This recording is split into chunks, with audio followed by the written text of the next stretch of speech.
नदी को बचाओ, पानी को बचाओ, पेड़ को बचाओ, फल को बचाओ और जल को बचाओ, तो जीवन हमारा रहेगा। एक बार सभी लोग प्रेम से राधे राधे बोलेंगे। भगवान ने आज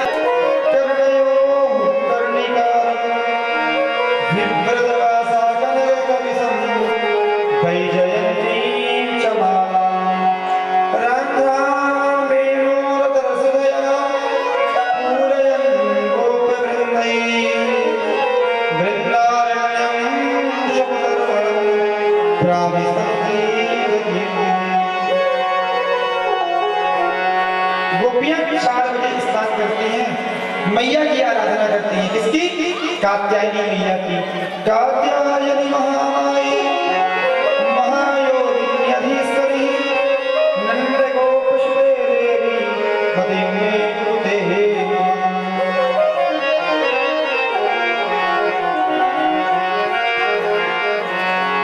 पर गोपियों का एक नियम खराब है, जल में निर्वस्त्र होकर स्नान करते हैं और कन्हैया कोई अच्छा लगा नहीं। भगवान सोचे भैया ये पूजा करती है, पाठ करती है, धर्म करती है, सुबह 4 बजे स्नान तो करती है, पर जल में कभी भी पूरे कपड़े उतारकर नदी में तालाब में नहीं जाना चाहिए, पाप लगता है, वरुण देव का अपमान होता है। भगवान ने 1-2 बार गोपियों को समझाया, गोपियां बोली तुम बड़े पंडित जी समझाने वाले, हमें 4 बजे सुबह कौन आएगा, हम तो ऐसे ही नहाएंगे। और इस समय कन्हैया की उम्र केवल 5 वर्ष है, 5 या 6 वर्ष। नहीं मानी गोपियां जैसे ही इस बार स्नान करने गई तो कन्हैया ने क्या किया, पूरे वस्त्र लिए और जाकर के पेड़ में चढ़ गए। अब जैसे ही गोपियां स्नान करके बाहर आई, वस्त्र ही नहीं, देखी तो ऊपर कन्हैया है, पेड़ में चढ़े भगवान। ओ कन्हैया बोला हमारे कपड़े दे दे, नहीं तो तेरी शिकायत करेंगे जाके तेरे घर में। बाबा नमः से करेंगी। कन्हैया बोले पहले बाहर तो आओ फिर मेरी शिकायत करना। अब गोपियां वस्त्र में है नहीं, आए कैसे बाहर? तो वहां पर 4 तरह की गोपी है, भागवत जी में लिखा 4 तरह की गोपी। ब्राह्मण गोपी, क्षत्रिय गोपी, वैश्य गोपी और सेविका गोपी। जो ब्राह्मण गोपिका है ना, ब्राह्मण स्वभाव वाली, वो कहती है हे नंद के छोरे, हे नंद के लाला, आप तो अच्छे हो, आपके यहाँ पूजा होता है, पाठ होता है, धर्म होता है, ब्राह्मण भोजन होता है, हमारे कपड़े वापस कर दो ना। ब्राह्मणों को परेशान क्यों करते हो, दे दो हमारे वस्त्र। ब्राह्मण गोपियां केवल समझा रही है, धर्म की दुहाई दे रही है। ये ब्राह्मण जो होता है वो सिर्फ धर्म की बात करे तो ही ब्राह्मण है। ब्राह्मण का एक ही काम है, धर्म की रक्षा, सुरक्षा, व्यवस्था, धर्म का प्रचार, ये ब्राह्मण के काम है। भगवान बोले रुको भी आप। दूसरी क्षत्रिय गोपियां, क्षत्रिय गोपियां कहती कन्हैया यदि तुमने वस्त्र दिए नहीं हमारे को छोड़ेंगे नहीं तुम्हें। भाई क्षत्रिय का काम क्या है? राज्य करना, शासन करना, व्यवस्था देखना। क्षत्रिय थोड़े क्रोधी होते हैं, ब्राह्मण धर्म की दुहाई देता, क्षत्रिय थोड़े गुस्से में आके कन्हैया दे दो वस्त्र, नहीं तो छोड़ेंगे नहीं। कन्हैया बोले बोले बाहर तो आओ। अब तीसरी नंबर की है वैश्य गोपिका। वैश्य समझ गए ना? वैश्य जो होते हैं वो झगड़ा कभी नहीं करते। जो वैश्य गोपिका है वो कहती है कन्हैया तुम जो कहोगे वो करेंगे, हमारे कपड़े दे दो, समझौता कर लीजिए। क्यों? क्योंकि जहाँ झगड़ा नहीं होगा ना वहीं पे धर्म होगा। और आप देखिए पूरी दुनिया में, भारत में और भारत से बाहर भी जितना धन है वैश्य समाज के पास है। अग्रवालों के पास, भक्तों के पास, गोयलों के पास, किसी के पास नहीं है। क्यों जानते हैं? उनके यहाँ झगड़ा नहीं होता। आपको कभी भी वैश्य समाज वाले 1-2% मिल जाएंगे झगड़ा वाले। झगड़ा करते नहीं क्योंकि उनके यहाँ इसलिए पैसा है, उनको व्यापार करना है। अब व्यापारी यदि लड़ाई करेगा तो दुकान कौन देखेगा, फैक्ट्री कौन चलाएगा, ऑफिस कौन चलाएगा? तो वैश्य कहते हैं, वैश्य गोपिका कन्हैया जो कहोगी वो कर देंगी, पर हमारे कपड़े दे दो। जो चौथी नंबर वाली है सेविका गोपिका, शूद्र गोपिका, वो कहती है कन्हैया श्याम सुंदर तेजस्य करवामितपोदितम्। हे श्याम सुंदर, हे मुरली मनोहर, हम तुम्हारे चरणों की दास हैं, हम तुम्हारे चरणों की दास हैं, हमारे वस्त्र दे दो। भगवान खुश हो गए, भगवान ने सबसे वस्त्र दे दिए। परीक्षित बोले गुरुदेव भगवान कैसा काम करते हैं? क्या भगवान का एक काम है किसी स्त्री के देवियों के वस्त्र चुराए? सुखदेव कहते हैं राजन, जिस समय भगवान ने ये क्षीर हरण की लीला की उस समय भगवान की उम्र केवल 6 वर्ष थी और 6 वर्ष का बालक दुनियादारी कुछ भी नहीं जानता। गोपियों के वस्त्र लिए, मांगा तो दे दिए। सुखदेव जी कहते हैं राजन, भगवान ने केवल ये समझाया कि जो प्रकृति है, पृथ्वी है, जल है, अग्नि है, वायु है, आकाश है, उनका सम्मान करो। जो है जितना है जैसा है उसका उपयोग करो, उसका उपभोग मत करो। एक बार प्रेम से राधे राधे बोलेंगे सभी लोग। और गोपियों ने विधिवत मैया की पूजा की। माँ कात्यायनी आज भी वृंदावन में है। वृंदावन जाएंगे तो आज भी कात्यायनी मैया का मंदिर है जहाँ गोपियों ने मैया की सेवा की थी। और हमारे यहाँ में मरिया में भी लालपुर के बगल में अन्नपूर्णा मैया, जरा उनको भी ध्यान कर लें। अन्नपूर्णे सदा पूर्णे शंकर प्रवण वल्लभे ज्ञान वैराग्य सिद्ध्यर्थम भिक्षां देहि च पार्वती। माता च पार्वती देवी पिता देवो महेश्वरः वान्तवासी भक्तस्य स्वदेशे गुरुभस्त्रः। देखिए, शिव को और शक्ति को, गणपति को और गौरी को अपने जीवन में ले लो। गणपति हमारी बुद्धि ठीक कर देंगे, हमारे विघ्न दूर कर देंगे। यहाँ पे गणपति जी विघ्न विनाशक, विघ्न विनायक। और मैया माता रानी हमारे जीवन में आ जाएंगी ना, तो या देवी सर्वभूतेषु मातृरूपेण संस्थिता नमस्तस्यै नमस्तस्यै नमस्तस्यै नमो नमः। गणपति हमारे बुद्धि को ठीक करेंगे और मैया जो है हमारे अंदर शक्ति देंगी, ताकत देंगी, सामर्थ्य देंगी, तो हमारे यहाँ सब कुछ आ जाएगा। मंगल ही मंगल होगा, आनंद ही आनंद होगा। अन्नपूर्णा मैया के पास जाएंगे तो कान पूरे हो जाएंगे आपके। और अन्नपूर्णा मैया को विशेष हम मानते ही हैं, सबको मानना चाहिए। अन्नपूर्णा के बिना जिंदा रहना मुश्किल है, अन्न में ही मैया का वास है। तो अन्नपूर्णा मैया को जरा स्मरण करने आइए। नित्यानंद करी वराभय करी सौंदर्य रत्नाकरी निर्धूताखिल घोर पावन करी प्रत्यक्ष माहेश्वरी प्राणेयाश्चलवंश पावन करी हेमांबराडंबरे भिक्षां देहि कृपावलंबन करे मातान्नपूर्णेश्वरी। बोले अन्नपूर्णा मैया की। माँ जो है ना, वो हमारी हर इच्छा पूर्ण कर सकती है, किंतु हमारा विश्वास होना चाहिए। गणपति जी हमारे समस्त विघ्न हटा सकते हैं, पर हमारा विश्वास होना चाहिए। विश्वास रखो। आप यहाँ वहां मत रखो। आपके घर के सामने, मोहल्ले में, पड़ोसी में कोई मंदिर है, मैं सच बोल रहा हूँ एकदम, आप नोट कर लो, आपके घर के आसपास, आपके मोहल्ले में कोई भी मंदिर है, शंकर जी का है, दुर्गा जी का है, खेर माता का, गणपति जी का है, आप नियम से रोज वहां जाना शुरू कर दो, सारे नदी का छाप मिल जाएंगे। अरे आप अपने घर के बगल के मंदिर में जाते रहिए और बाहर आप जाते हो, भगवान नहीं बोलते मैं कैसा पागल भक्त है मेरा, मैं तो गड़बड़ में रहता हूँ, मेरे इसके घर के बगल में यहाँ कभी आता नहीं, दिया भी नहीं जलाता और दूर जाता है पूजा करने। वहां भी जाइए, वहां भी जाइए, पर अपने घर के, अपने गांव के, अपने मोहल्ले में यदि मंदिर है तो पहले वहां भी जाइए। प्रथम वहां जाइए, इसके बाद आपको जहां जाना है। और आप सच मानिएगा, यदि आप ये करते हैं तो आपने सब कुछ कर लिया। आपने कथा सुन ली, आपने तीर्थ कर लिया, आपने व्रत कर लिया, आपने दान कर लिया। घर में कितना बढ़िया पुट्टी करवाते हैं, टाइल्स लगवाते हैं, और मंदिर बेचारे बिना पुताई के रह रहे हैं। ये हंसने की बात नहीं है, सच है।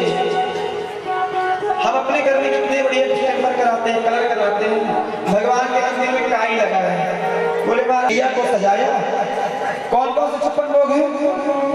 खुरचन है, खीर मोहन खीर सुहावन है। खुरचन, खीर, सोन कपड़ी, समोसे, जलेबी, कचौड़ी, भाजी बड़ा, आलू बड़ा, पराठे, आलू पराठे, गोभी पराठे, मेथी पराठे, जितने भी हैं, ड्राई फ्रूट हैं, फल हैं, अनेक तरह के पदार्थ। केवल 3 चीज नहीं है। देखिए भगवान का भोग 3 चीज से कभी मत लगाओ, लहसुन से, प्याज से और मसूर की दाल से। 3 चीज कभी भी भंडारे में, भोजन में मत करिए। भगवान के भोजन में, भंडारे में लहसुन, प्याज और मसूर की दाल, ये 3 चीजें अपवित्र मानी गई, जो भगवान में नहीं चढ़ती। बाकी सब चढ़ सकता है जो आप खाते हैं। शुद्ध, प्योर वेजिटेरियन, शुद्ध शाकाहारी। और कैसा हो?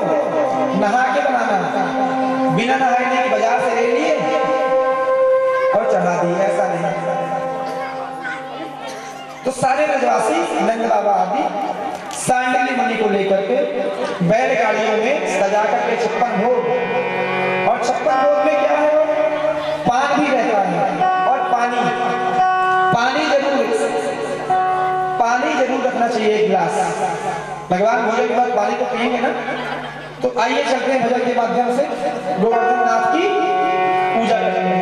सभी लोग चलेंगे, बैलगाड़ियों में सजा लिया 56 भोग, सारे ब्रजवासी नाचते कूदते भगवान का भजन करते हुए जा रहे हैं गोवर्धन नाथ के चरणों में। आइए चलते हैं सभी लोग। बोलो श्री गिरिराज महाराज की जय हो।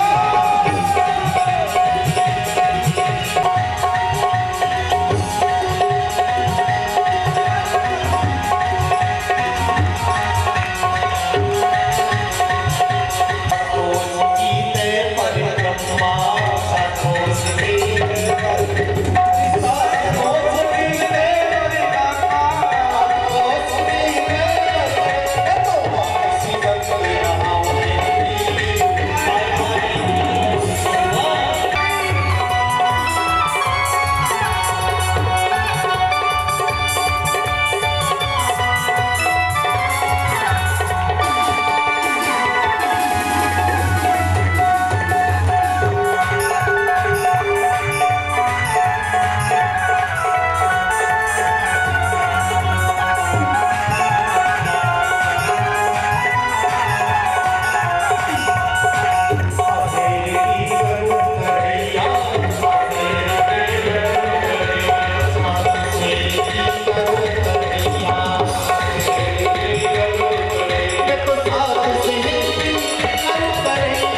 चाची को हाथ लगा। बैलगाड़ी में 56 भोग लेकर गए, का उच्चारण किया, लेकिन दोनों साथ छोड़ दिए, दोनों साथ स्नान हो ही नहीं पाया, चरण भर नहीं पाए। तो सबने आवाहन किया, भगवान कृष्ण ने गंगा मैया का आवाहन किया, गोवर्धन नाथ का विधिवत पूजन किया गया। आप सब वही पूजन करने, पूजन किया गया। अब तो जब पूजन पूरा हो गया तो 56 भोग सजाए। कन्हैया बोले सब लोग आंखें तो बंद करो, देखो भगवान को जब भी भोग लगाइए तुलसी पत्र डालिए और आंख बंद कर लीजिए। कन्हैया है ठाकुर जैसा रूप मेरे पास, मेरा तो कुछ नहीं, तो नियम बस तो तुम्हारी प्रकट होके खाओ, रसीद पर गिरिराज प्रकट हो गए गिरिराज महाराज। जयकारा इतनी जोर से लगाइए कम से कम उमरिया के स्टेशन तक आवाज जाए।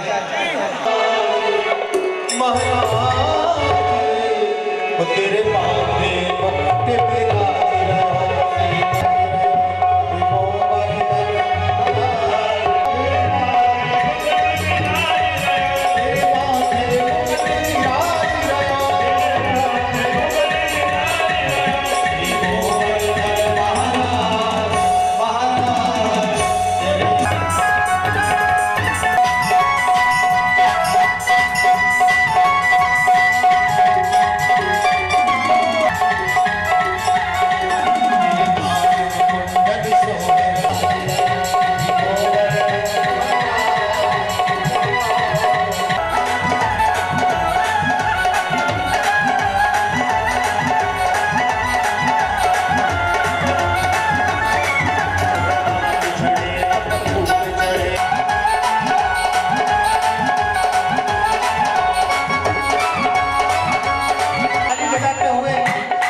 चाहे कन्यादान में जो कुछ भी भेंट स्वरूप जो भी कुछ भी दान दिया जाए, ठाकुर बड़ा दान और कोई नहीं, उसकी उचित व्यवस्था है। ठाकुर जी के द्वारा लगाया हुआ भोग आप सभी को वितरित किया जाएगा। जय जय श्री राधे। गिरिधर हो तेरी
समन्वितं चन्द्रार्कवर्णसंयुक्तं श्रीबालकृष्ण नमाम्यहं मंगल कर्पूर नीराजनम आराधिक्यं समर्पयामि श्री पुराण पुरुषोत्तमाय नमः श्री बालकृष्णाय नमः जलेन चिक्लै कर्णा पुष्पै देवादिवन्दनम् आरोग्यार्थे स्वात्मा वन्दनमस्ते अक्षत पुष्पाणि गृहीत्वा मंत्र पुष्पाञ्जलिः ओम जतने नदनमय जन्तते वास्तानि धर्माणि प्रथमान्यासन्ना ते अनागं महिमानः सचण्डतत्र पूर्वे सद्यः सन्ति देवाः ओम नन्दनन्दनाय विद्महे यशोदानन्दनाय धीमहि तन्नो कृष्णः प्रचोदयात् ओम वृषभानुजाय च विद्महे कृष्णं प्रियनाय नमः श्री पुराण पुरुषोत्तमाय नमः बोलो श्री बांके बिहारी लाल की। अच्छा जिसकी भक्ति की इच्छा नृत्य करने की है जरा हाथ उठा करके बताओ।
तो कहती हैं तब कथामृतम तब ते जीवनम। जो जीव आपकी एक बार कथा सुन लेता है,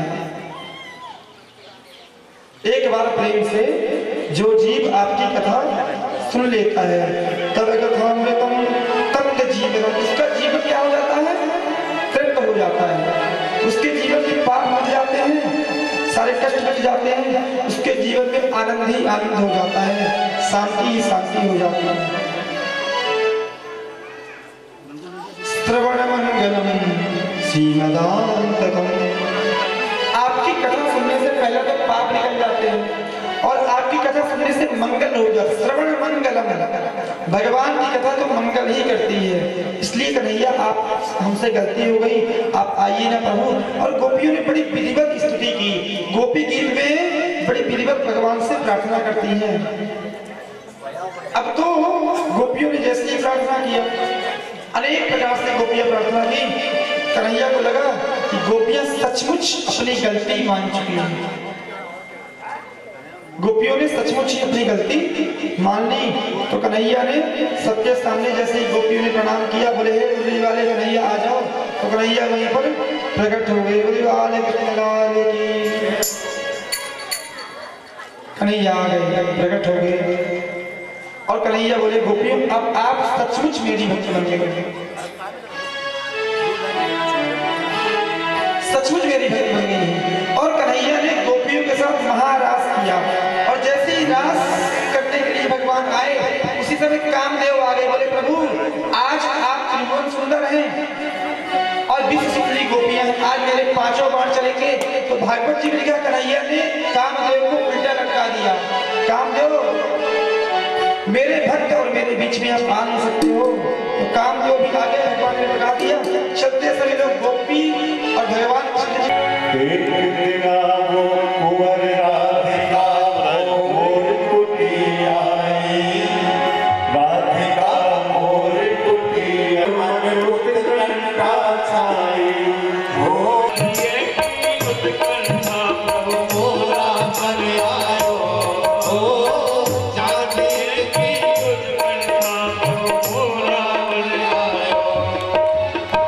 आयो रे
मोर भगवान की बैठ सकते हैं। बैठो ना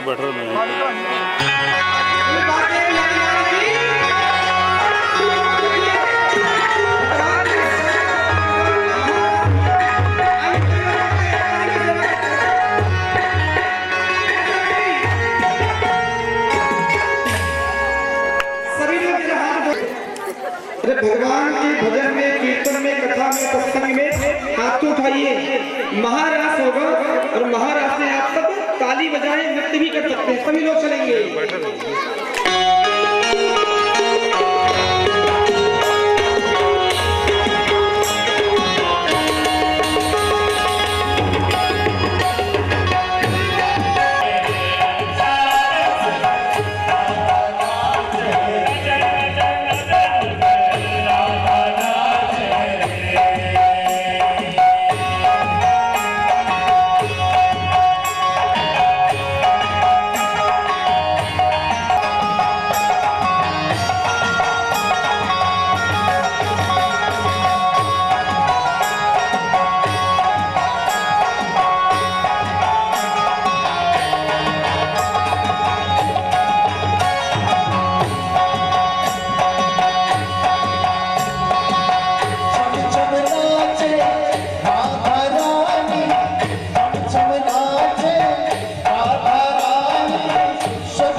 देखिए ताली बिल्कुल नहीं बजती है।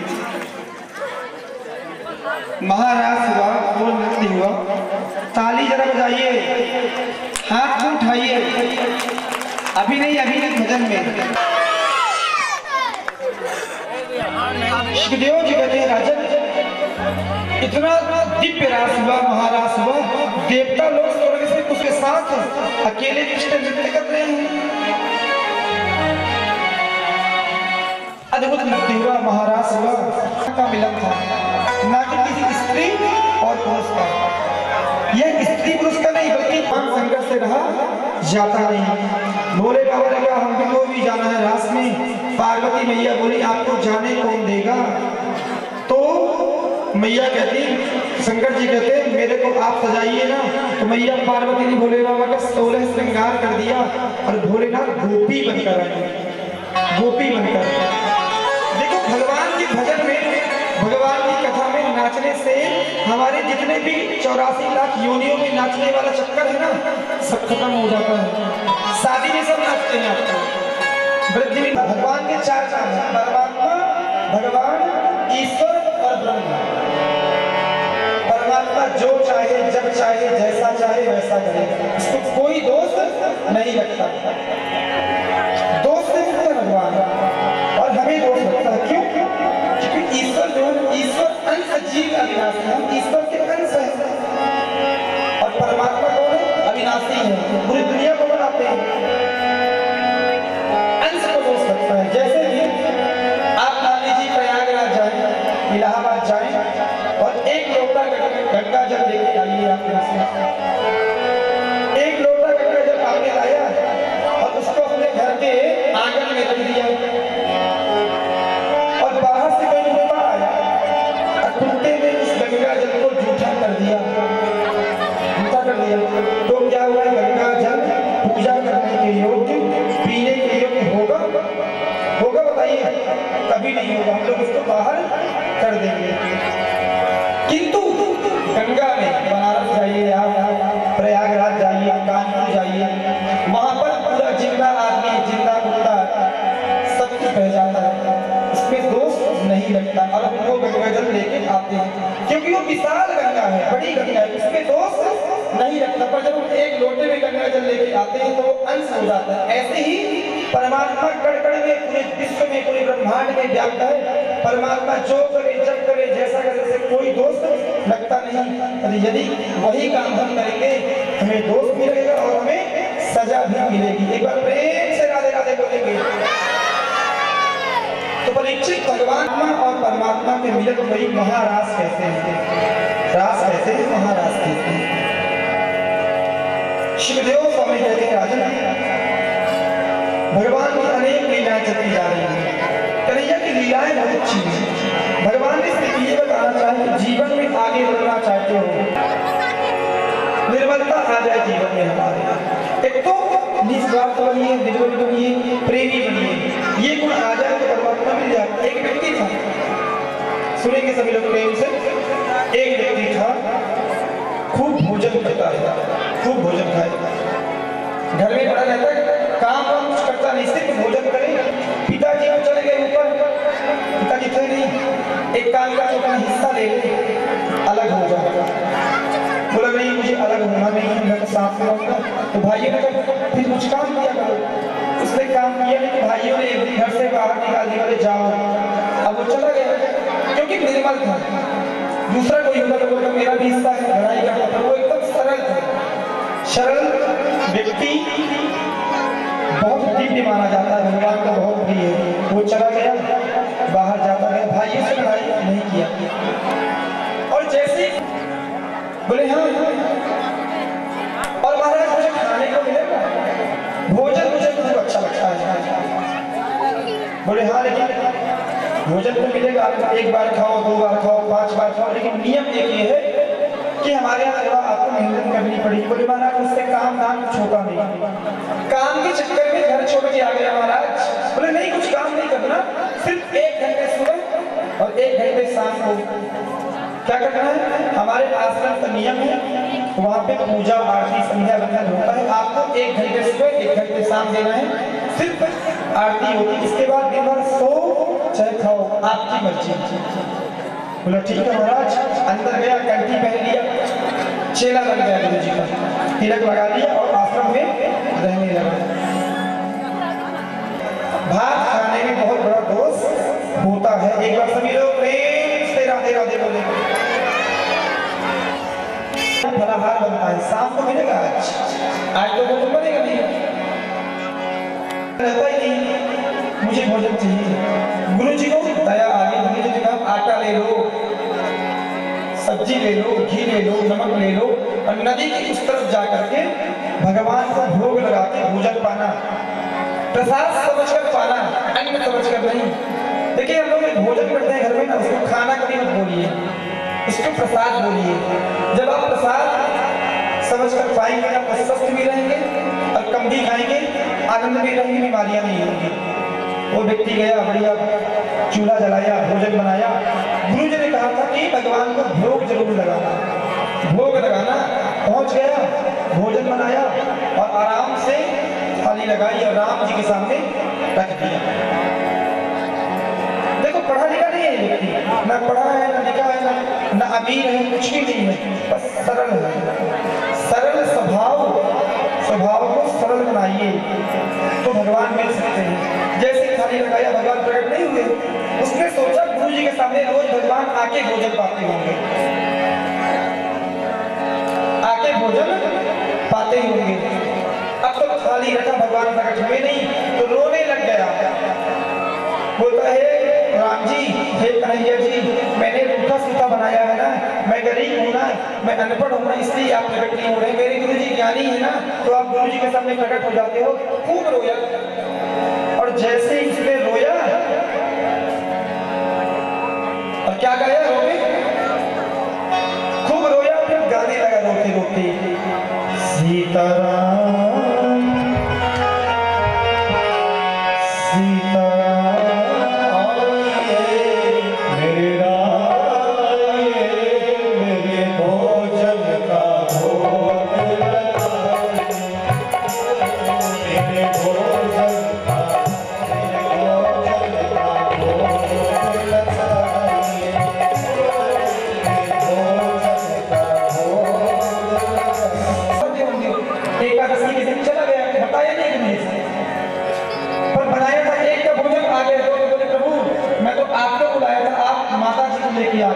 आ गए और चला गया आश्रम में। 15 दिन भूख लगी, जाओ ले जाओ बना के खा लेना। गुरु जी इसका थोड़ा ज्यादा चाहिए। क्यों? अरे गुरु जी एक को बुलाता हूँ, ये झूठ बोलता है, थोड़ा दे दो। बढ़ा दिया, आटा बढ़ा दिया, दाल बढ़ा दिया, सब्जी बढ़ा दी, घी नमक सब ज्यादा दे दिया। अब गया और भोजन बनाया, थाली लगाया और फिर गाया सीताराम।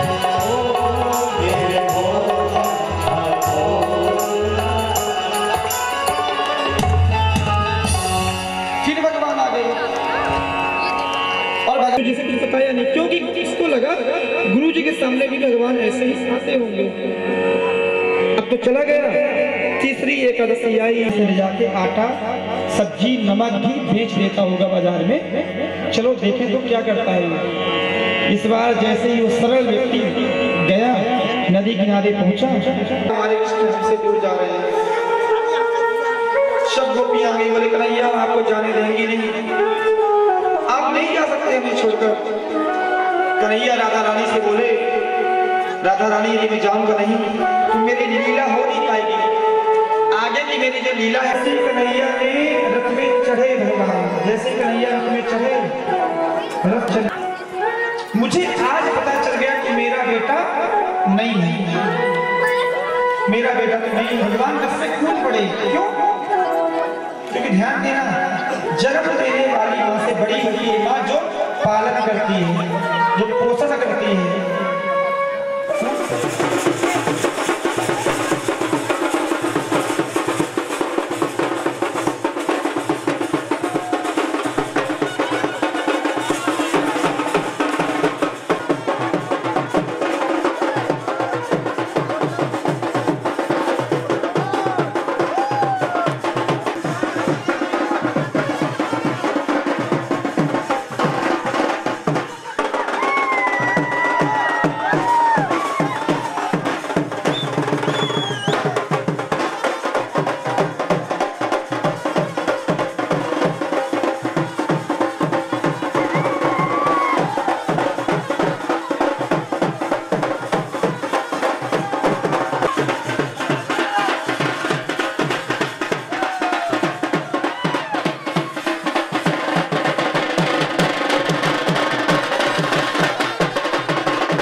देखो इधर।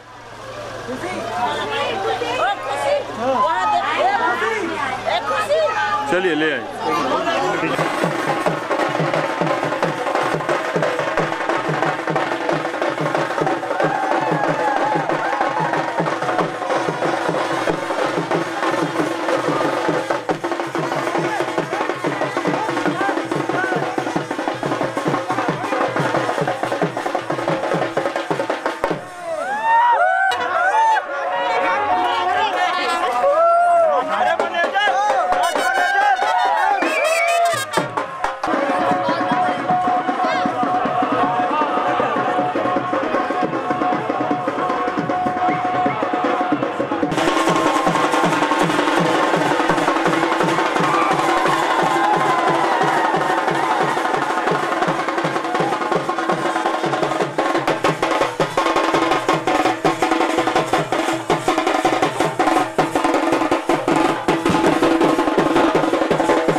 कात्यायनी के पास मैया कात्यायनी का पूजन करते हैं। हजारों सहेलियां साथ में हैं, दास दासी हैं और मैया सबके बीच में धीरे धीरे करके मैया पहुंच गई माता कात्यायनी के मंदिर में और मैया की प्रार्थना की।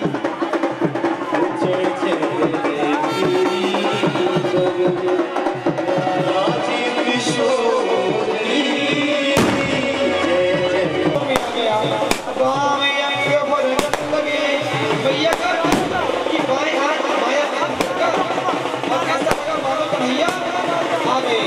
अब यहाँ भी बारात आ रही है, कन्हैया भी माता के पास आ रहे हैं। चलते हम लोग घर में कन्हैया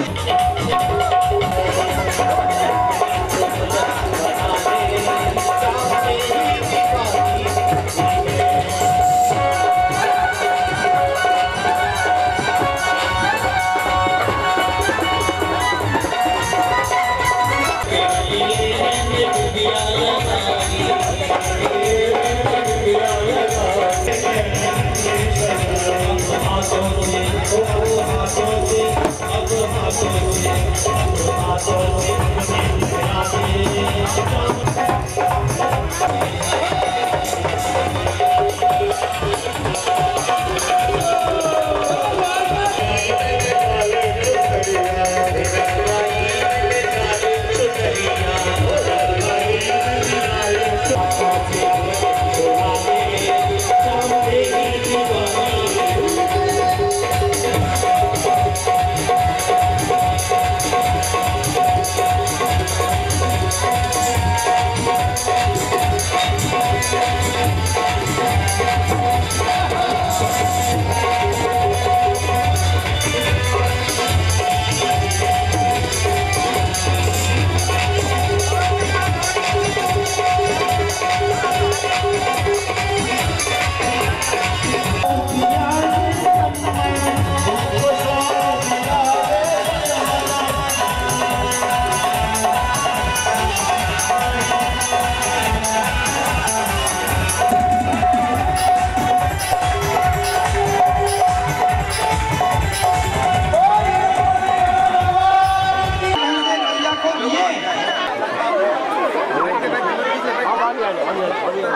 ऐसे माला पारा सी तो है